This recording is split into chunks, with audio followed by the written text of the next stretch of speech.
오늘도 이곳에 함께 모여 하나님께 예배드리고 계신 여러분 모두에게 우리 주님의 은혜와 평화가 넘치시기를 바랍니다. 지난주에 하나님께서는 이스라엘을 내보내지 않는 바로 때문에 애굽의 개구리 재앙과 이 재앙을 내리셨습니다. 그 두 재앙을 통하여 하나님께서는 앞으로 애굽에 거대한 재앙이 닥쳐 부패한 애굽인들이 몰살될 것임을 예고하셨죠. 그럼에도 불구하고 바로는 마음을 완악하게 하여 또 하나님의 말씀을 듣지 않았습니다. 그래서 하나님께서는 오늘 또다시 애굽에 또 다른 재앙을 내리십니다. 먼저 오늘 본문의 줄거리부터 보겠습니다. 하나님께서는 모세에게 다시 바로에게 가서 이스라엘을 내보내라. 만약 그렇지 않으면 애굽의 온 집과 땅에 파리떼가 가득하게 될 것이다 라는 말씀을 전하라고 하십니다. 그러시면서 하나님께서는 그렇게 파리 재앙을 내릴 때 이스라엘 백성들이 살고 있는 고센 땅에는 파리가 없게 해서 나의 백성과 너의 백성을 구별하겠다라고 하십니다. 그리고 그것으로 말미암아 내가 여호와인 줄 내가 알게 될 것이다 라고 하시죠. 그런데 바로가 또 하나님의 말씀을 듣지 않았나 봅니다. 그래서 그 다음날 하나님께서는 당신께서 예고하신 대로 애굽에 파리떼가 일어나서 애굽의 온 땅이 황폐하게 되게 만드십니다. 그러니 바로는 모세와 아론을 불러 너희는 하나님께 제사를 드리라 합니다. 파리떼를 없애달라고 제사를 드리라는 것이죠. 그러면서 바로는 모세에게 애굽을 벗어나지 말고 애굽 안에서 제사를 드리라 합니다. 그래서 모세는 이제는 그 말에 토를 답니다. 애굽 사람들은 우리 이스라엘이 하나님께 제사를 드리는 것을 싫어하는데 만약 우리가 이 땅에서 그렇게 하나님께 제사를 드리면 그들이 우리를 돌로 쳐서 죽이지 않겠느냐. 그러니 우리로 사흘 길쯤 광야로 나가서 하나님께 제사 드리게 하라라고 토를 답니다. 그러니 바로는 그런 모세의 말을 받아들여서 그들이 광야에서 하나님께 제사 드리게 합니다. 그러나 애굽에서 너무 멀리는 떨어지지 말라고 하죠. 그렇게 해서 모세가 하나님께 제사를 드리니 하나님께서는 모세의 청대로 모든 파리떼를 죽이십니다. 하지만 이번에도 바로는 이스라엘을 내보내지 않았다고 하면서 오늘의 이야기가 마무리됩니다. 그럼 그러한 내용이 또 어떠한 의미를 가지고 있는지 지금부터 살펴보도록 하겠습니다. 먼저 22절과 23절을 함께 보시겠습니다. 거기를 보시면 여기서 하나님께서는 애굽 땅과 애굽의 백성들을 이스라엘 땅과 이스라엘 백성들과 구별하실 것을 말씀하십니다. 여러분, 이러한 내용은 이전의 재앙들에는 말씀하지 않으셨던 내용이죠. 지난주까지 이야기가 흘러오는 동안 이스라엘 백성들은 애굽 백성들과 구별되지 않았었습니다. 여러분, 이전에 출애굽기 1장에서 바로는 강대해져가는 이스라엘을 견제하기는 했지만 그때 바로는 이스라엘도 역시 자신의 백성들이라고 불렀죠. 그처럼 지금까지 이스라엘은 애굽 백성들과 따로 구별되지 않았었습니다. 그런데 하나님께서는 이제 이스라엘과 애굽을 확실하게 구별하시죠. 여러분, 그것은 이제 하나님께서는 그 애굽인들을 적으로 간주하시고 그들과의 본격적인 전쟁을 시작할 것임을 선포한 것입니다. 그럼 여러분, 그 애굽인들을 대표하는 바로는 그러한 하나님의 경고를 듣고서 어떻게 반응합니까? 하나님의 뜻을 또다시 거부하죠. 즉 바로도 역시 하나님의 백성과 자신의 백성을 나누고 이스라엘과 전면전을 펼칠 것을 선포한 것입니다. 그래서 우리는 그러한 내용을 통하여 하나님과 바로의 대결이 더욱 격렬해졌음을 알 수 있습니다. 그리고 그 다음 24절을 보시면 하나님께서 파리떼를 애굽에 일게 하시니 애굽의 온 땅이 그 파리들로 말미암아 황폐하게 되었다고 하죠. 여러분, 지금 여기서 애굽의 온 땅이라고 할 때 이 땅이라고 번역된 단어는 히브리어로 에레츠라는 단어입니다. 그런데 그 예레츠라는 단어는 지난 창세기 1장에서 하나님이 셋째 날 만드신 그 창조의 땅에도 붙어있던 단어입니다. 그래서 우리는 이 24절에서 말하는 이 애굽의 온 땅이라는 표현을 통해서 하나님께서 창조하신 그 창조의 땅을 연상해 볼 수 있습니다. 우리가 그것을 연상을 하지 않더라도 이 애굽 땅 역시 하나님께서 지으신 땅이기 때문에 당연히 이 애굽 땅도 하나님의 창조 세계라는 것이죠. 그럼 여러분, 지금 여기서 그 파리떼가 애굽의 온 땅을 황폐케 했다는 것은 무엇을 의미할까요? 그 파리떼 재앙으로 인하여 하나님께서 창조하신 창조 세계가 황폐하게 되었음을 의미합니다. 그래서 우리는 여기서 오늘 이 파리 재앙은 지난주까지의 재앙들과는 달리 그 재앙의 영향이 커졌음을 알 수 있습니다. 이제 이 파리 재앙은 사람들의 생활을 불편하게 하는 정도를 넘어서서 이제는 하나님의 창조 세계에 악영향을 미치게 된 것이죠. 그럼 여러분, 하나님께서는 왜 이렇게 점점 애굽에 조금씩 더 강한 재앙을 내리시는 것일까요? 그것은 애굽이 끝까지 이스라엘을 잡아두어서 노예로 삼고 그들을 착취하려 하기 때문입니다. 즉 바로를 비롯한 온 애굽인들이 자신들의 범죄한 모습을 버리지 않았기 때문이라는 것이죠. 그럼 여러분, 그렇게 애굽인들이 그런 죄악을 버리지 않은 것은 결국 어디에 영향을 미친다는 것입니까? 하나님의 창조 세계에 영향을 미친다는 것입니다. 어떻게 말입니까?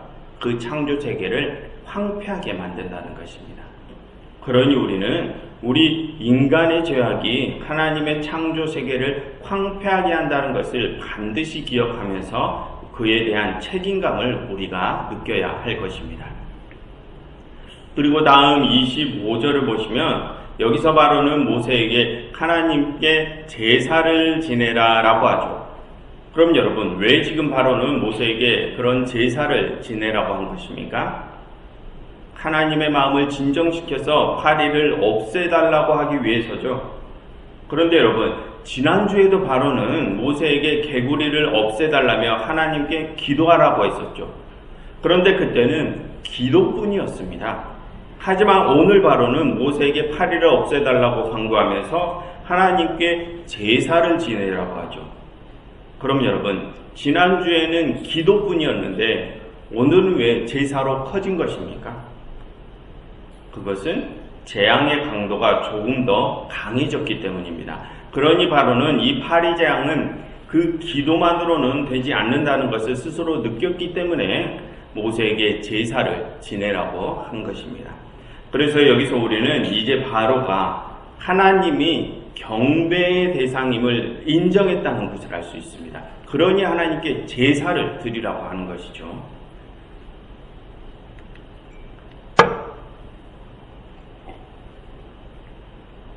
그리고 여러분, 그러한 점을 통하여 우리는 하나님께서 지난번부터 계속 예고하시던 일이 그대로 이루어지고 있음을 알 수 있습니다.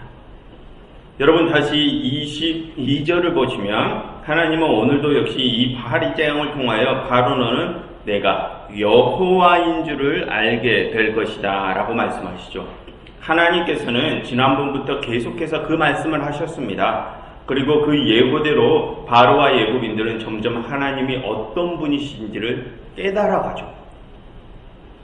여러분, 지난주 개구리 재앙 때 바로는 모세대로 하나님께 개구리를 없애달라고 기도하라 했었죠. 그래서 그러한 내용은 그 바로가 하나님이 그런 재앙을 내리실 수 있는 권능을 지니신 분이심을 깨달았음을 의미한다고 했습니다.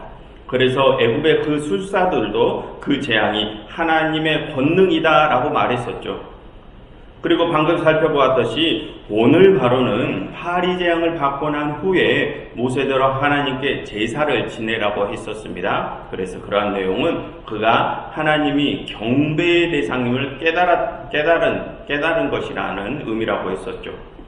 그와 같은 내용들을 통하여 우리는 하나님의 예고대로 이 바로와 애굽인들이 하나님께서 내리시는 여러 재앙들을 통하여 점점 하나님이 어떠한 분이신지를 깨달아 간다는 것을 알 수 있습니다.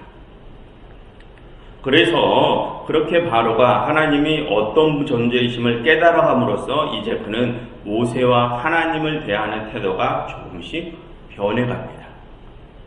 여러분, 이번엔 25절을 한번 보시겠습니까? 거기를 보시면 바로는 모세에게 하나님께 제사 지내라고 하면서 처음에는 이 애굽 땅 안에서 지내라고 하죠. 그럼 여러분, 바로는 왜 그렇게 애굽 땅 안에서 제사를 지내라고 한 것입니까? 그렇게 이스라엘을 애굽 밖으로 내보내지 않겠다고 하는 것이 바로가 모세와 대면하면서 초지일관으로 내놓은 주장이었기 때문이죠. 여러분, 밑에 29절을 한번 보시면 거기서 모세는 바로에게 너는 이 백성을 보내어 여호와께 제사 드리는 일에 다시는 거짓을 행하지 말라라고 하죠. 거기서 우리가 알 수 있는 것은 지금 이 모세와 아론은 자신들 둘만 하나님께 제사를 지내려 하는 것이 아니라 이스라엘 백성들과 함께 제사를 지내려 한다는 것을 알 수 있습니다. 그래서 바로는 방금 25절에서 그 이스라엘이 애굽 땅 밖으로 나가는 것을 막기 위해서 애굽 땅 안에서 제사 지내라 한 것입니다.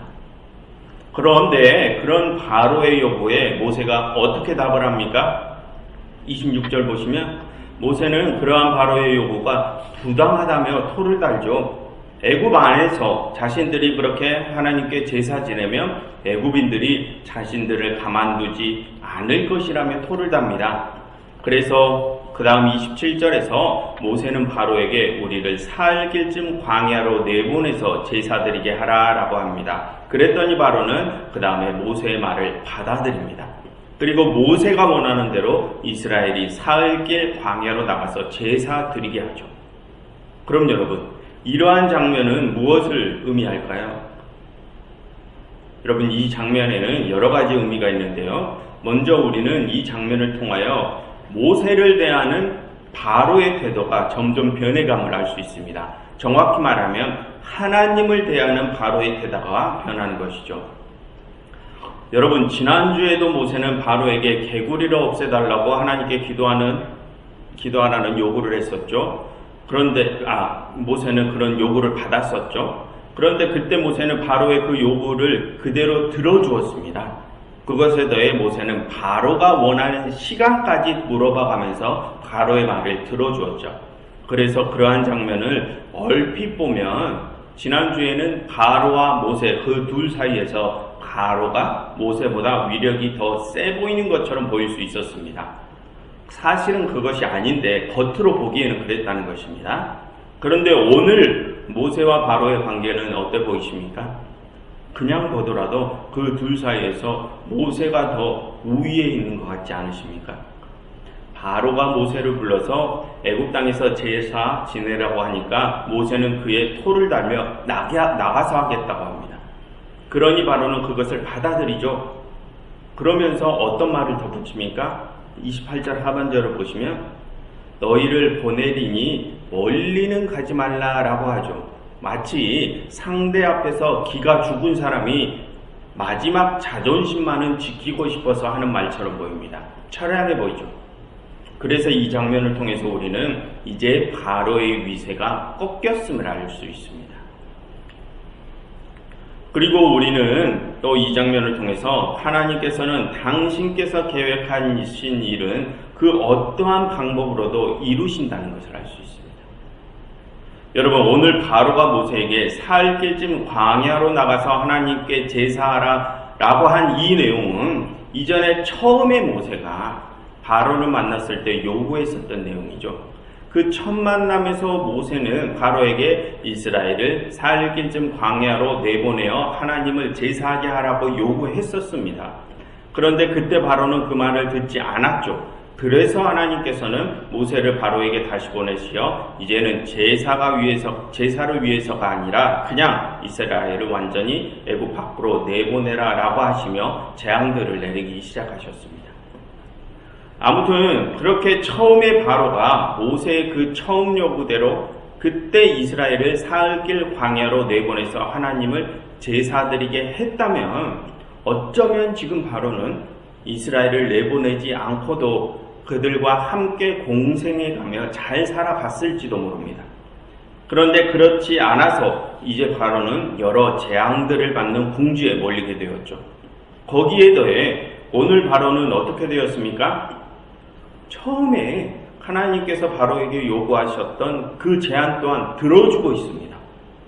정작 자신은 아무것도 못 얻어내고 말입니다. 바로는 점점 커지는 재앙 때문에 어쩔 수 없이 하나님의 뜻을 수용하게 된 것입니다. 여러분, 이러한 장면을 협상의 측면에서 본다면 완전히 망한 협상이죠. 나는 얻어낸 것이 아무것도 없는데 상대방이 원하는 것은 다 내준 꼴이 된 것입니다. 그래서 우리는 그러한 내용을 통하여 하나님께서는 당신께서 계획하신 일을 어떠한 방법으로도 이루실 수 있으신 분이심을 알 수 있습니다. 그러니 우리는 하나님의 뜻을 되도록 처음부터 따르는 것이 우리의 신상에도 좋다는 것을 생각해야 할 것입니다. 그리고 이번엔 29절 마지막 부분을 한번 보시면, 모세는 바로에게 이제 다시는 이스라엘이 하나님께 제사 드리는 일에 거짓을 행치 말라라고 하죠. 그럼 여러분, 왜 지금 모세는 그러한 말을 하는 것입니까? 지난주에 바로가 하나님이 개구리를 없애주시면 이스라엘을 내보내길 약속했었는데 그 약속을 파기했기 때문이죠. 그 때문에 오늘 하나님께서는 그 약속을 파기하고 거짓을 행한 바로에게 지난번보다 더 강한 재앙을 내리셨습니다. 그래서 지금 모세는 바로에게 다시는 거짓을 행치 말라라고 하는 것입니다.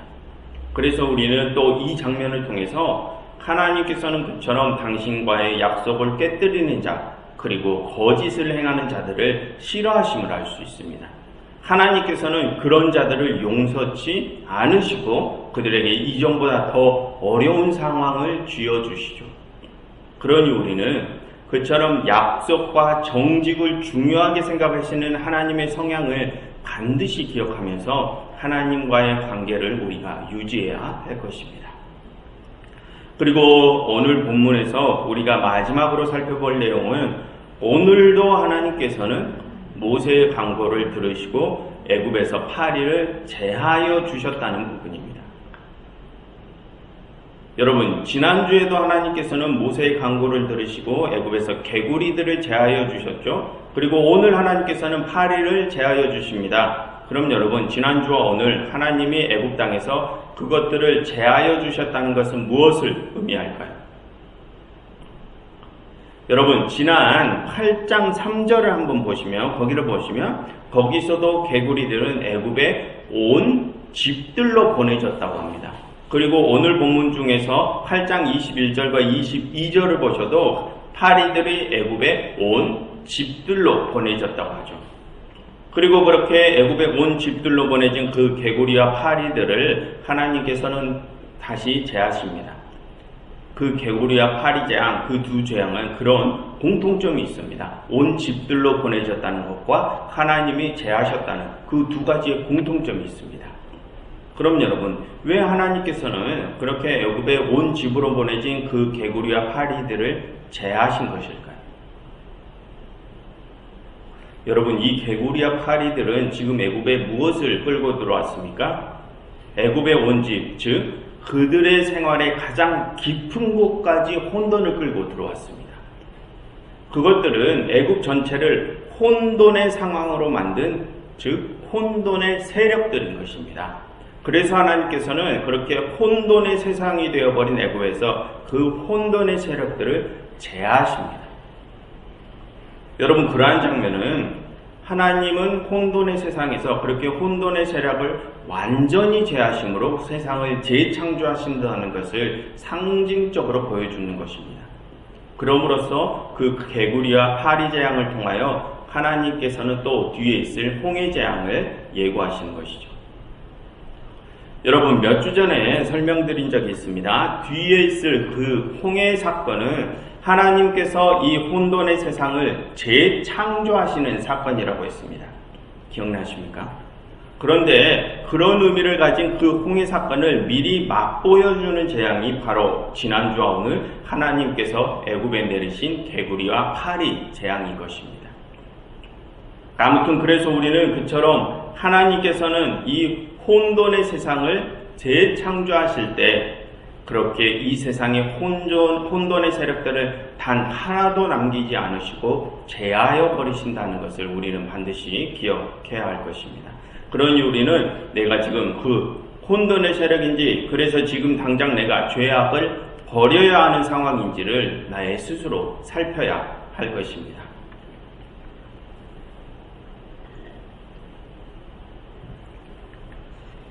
그래서 여러분, 지금까지 살펴본 내용들을, 우리가 오늘 살펴본 내용들을 정리해보면 이렇습니다. 먼저 오늘 본문에서 하나님께서는 당신의 백성과 애굽 백성을 나누셨죠. 그것은 계속해서 애굽이 하나님의 뜻의 반기를 들고 이스라엘을 자신들의 압제 하에 두기를 선택했기 때문입니다. 그들은 범죄를 멈추지 않을 것을 선택한 것이죠. 그래서 하나님께서는 그 속에서 고통받는 이들을 구원하시기 위하여 애굽과 이스라엘을 나누셨습니다. 그런데 그렇게 애굽이 계속 죄악의 길에 남기를 선택함으로써 하나님께서 창조하신 땅이 황폐하게 되었죠. 그래서 하나님께서는 그렇게 계속 죄악을 일삼고 당신의 창조 세계를 황폐하게 한 그들에게 이전보다 더 강한 재앙을 내리셨습니다. 그랬더니 그들은 그렇게 점점 커져가는 재앙 앞에서 이제 위세가 꺾였습니다.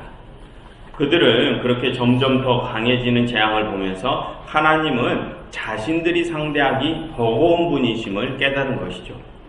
그래서 그렇게 하나님 앞에서 위세가 꺾인 그들은 오늘 하나님과의 협상에서 이전에 하나님께서 처음에 내놓으셨던 그 협상안을 자신들은 아무런 소득도 없이 그냥 들어주게 되었습니다. 그래서 그러한 내용을 통하여 우리는 하나님께서는 그렇게 당신께서 계획하신 일은 그 어떠한 방법으로든 반드시 이루신다는 것을 알 수 있었습니다. 그리고 오늘 본문에서 마지막으로 우리는 하나님께서는 이 세상에서 혼돈의 세력들을 모두 제하시는 방법으로 이 세상을 재창조하신다는 것을 알 수 있었습니다. 그럼 여러분, 이런 모든 내용들을 우리가 종합해보면 하나님께서는 오늘 이 파리 재앙을 통하여 무슨 말씀을 하고 싶으신 것일까요?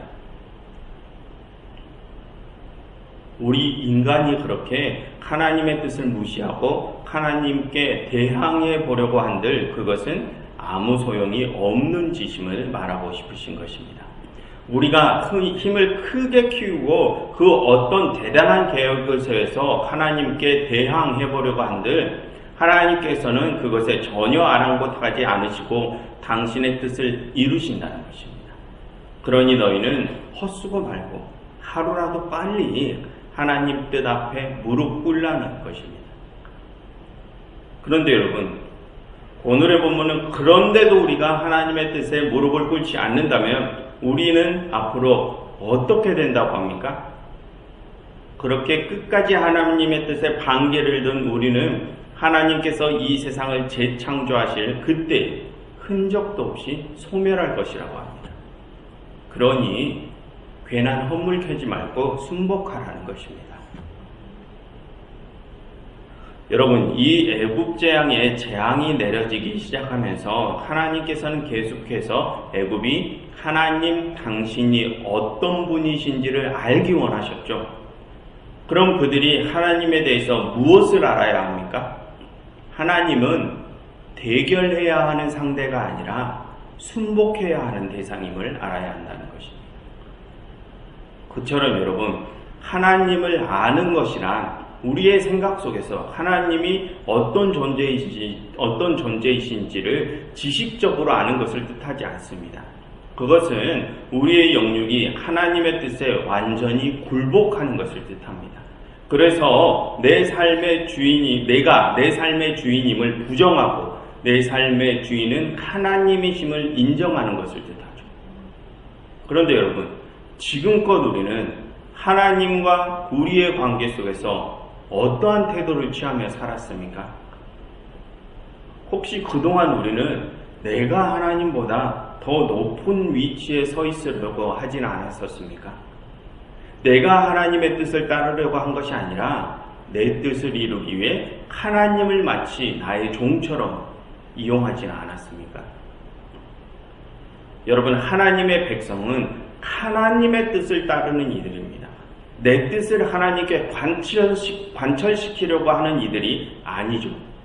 그리스도인은 머리에 있은 그리스도의 뜻대로 움직이는 이들이지 몸인 우리가 머리를 움직이는 것이 아니죠. 그런데 우리는 지금껏 하나님과 우리의 관계 속에서 어떠한 태도를 취하며 살았습니까?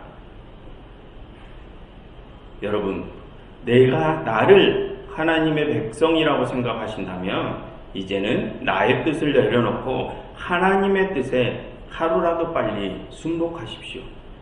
여러분, 오늘 본문을 보셔도 아시겠지만 우리가 하나님의 뜻에 순복하지 않고 계속 나의 뜻대로 살아가려 한다면 우리에게는 이전보다 더 불편한 현실이 찾아올 수 있습니다.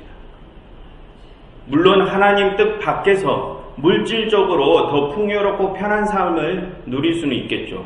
성경에서도 말하듯이 바로와 같은 악인들도 물질적인 풍요를 누리지 않습니까?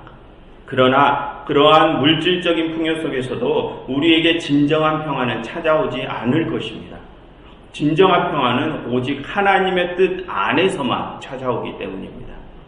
그러니 여러분, 하나님께서 내리시는 더 불편한 현실을 맞닥뜨리기 전에, 그래서 어쩔 수 없이 하나님 앞에 머리 속이기 전에 하루라도 빨리 그냥 스스로 하나님의 뜻에 무릎 꿇으시기를 바랍니다.